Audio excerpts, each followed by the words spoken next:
السلام عليكم ورحمة الله وبركاته.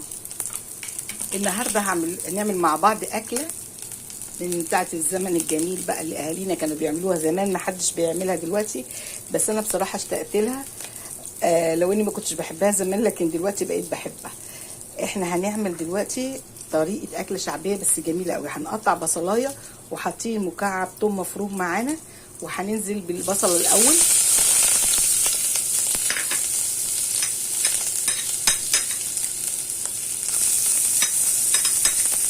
بس ماسكه الموبايل بايدي بصور بايدي وبحط بايدي. هننزل بالبصله ده. طبعا هنا حطينا حته سمن وحطينا شويه زيت، بس الزيت يكون نضيف يعني، حته سمن صغيره، وبعدين حطينا شويه زيت وقلبنا كده مع بعضه البصل.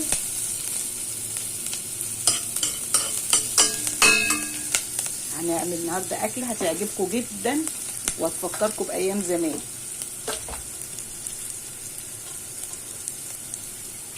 هتبقى مفاجأة. بس بجد بجد لذيذة وبتأكل، وهي شعبية صحيح بس حلوة وبتأكل يعني. سوري يا جماعة.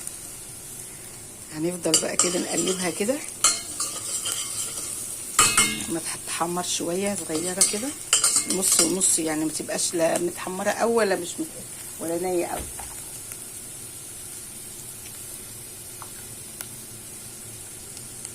قبل اضافه اي شيء ليها هنحمر البصلايه كده.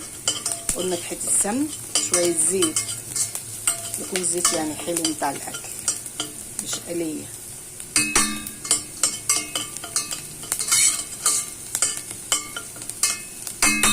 هتخش اهي على التحمير شويه. هنحط عليها حتتين فلفل مقطعين كده، انا بخليه عندي متقطع في كيس. اجيب لي كيسه عشان تبقى ايدها طويله متوسعه. ونقلب فيها.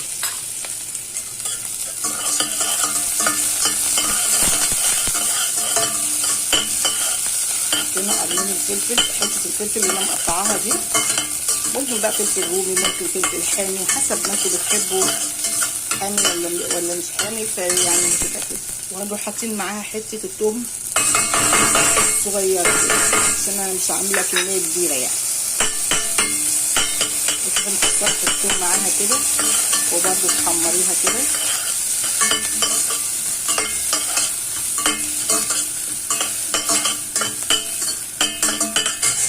وانا هنا طبعا محمره شويه لسان العصفور كده، وركناهم هنا كده على ما يجي وقتهم احطهم. هنعلي النار سيكه كده.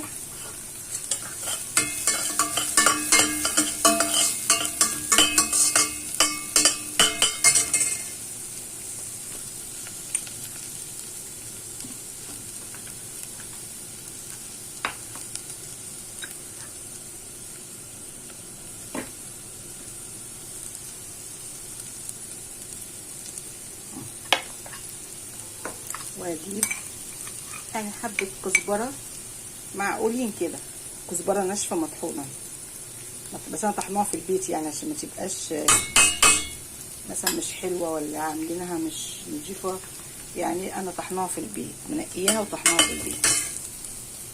وهنقلب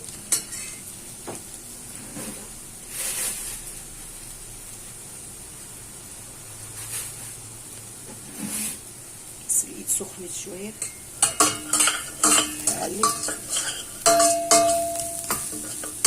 حبه كده كمان.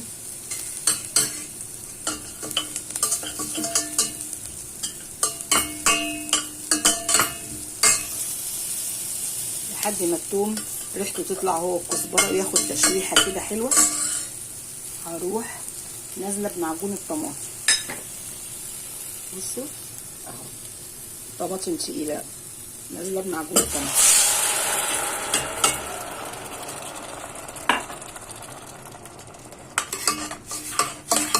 وهسيبها بقى تتسبك شويه وارجع لكم تاني. ودلوقتي بقى الصلصه تقلب كده وبقت ايه ماسكه نفسها كده. هننزل عليها بايه؟ بشويه لسان عصفور، كبشه لسان عصفور محمرينها في معلقه سمن اهي. ومعانا بقى ايه بطل الحلقه؟ الفول النابت. انا جبت، كان عندي فول صحيح مش نابت، فول تدميس، بس رحت منبتاه بقى.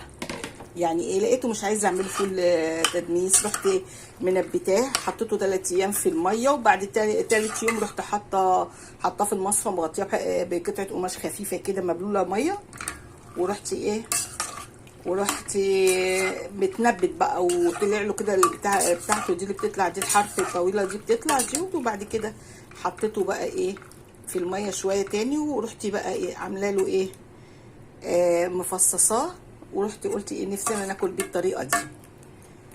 وفي عندي حبه تانية ممكن اسلقهم ولا اي حاجه، لان هو ايه كان كيس يعني تقريبا كيلو كان عندي في الدولاب، قلت بدل ما يبوظ اعمله. وهسيبها بقى كده لحد ما تتسبك مع بعضها والفول يستوي. وطريقه الفول دي سهله جدا على فكره لتنبيته. وهديها بقى لما تغلي كده وتتسبك مع نفسها شويه، هديها حبه ميه بسيط ببسيط كده، حبات صغيره لحد ما تستوي. واحط لها ملح وفلفل، شويه ملح صغيره وشويه فلفل صغيره وشويه كمون صغيره، واقلب عليها بقى واسيبها تشرب. بس يكون فيها صوص خفيف، ما تسيبهاش ناشفه قوي، يعني لازم يبقى فيها صوص خفيف شويه كده، عشان برضو لما هتسيبيها وتقفلي عليها العصفور هيشرب الميه. فخليها ملحلحه كده حلوه. ولما تبرد بقى بتبقى جميله، تحطيها بقى تغرفيها، تبقى يعني تقيله بس مش تقيله قوي، يعني كده تبقى تقيله كده في الطبق، وتروحي عصره عليها ليمون، وجنبها جرجير بقى. يعني احنا عاملين جنبها النهارده جرجير، يعني حاجه كده ولا اروع. جربوها هتعجبكم جدا جدا جدا. ولما تخلص هوريكم شكلها بيبقى عامل ازاي. وده شكله بعد ما استوى وتشرب. بس انا بقى احطه في التلاجة لان انا بحب اكله ساقع، احط عليه ليمون واكله بالعيش البلدي ويكون ساقع، ما احبوش سخن.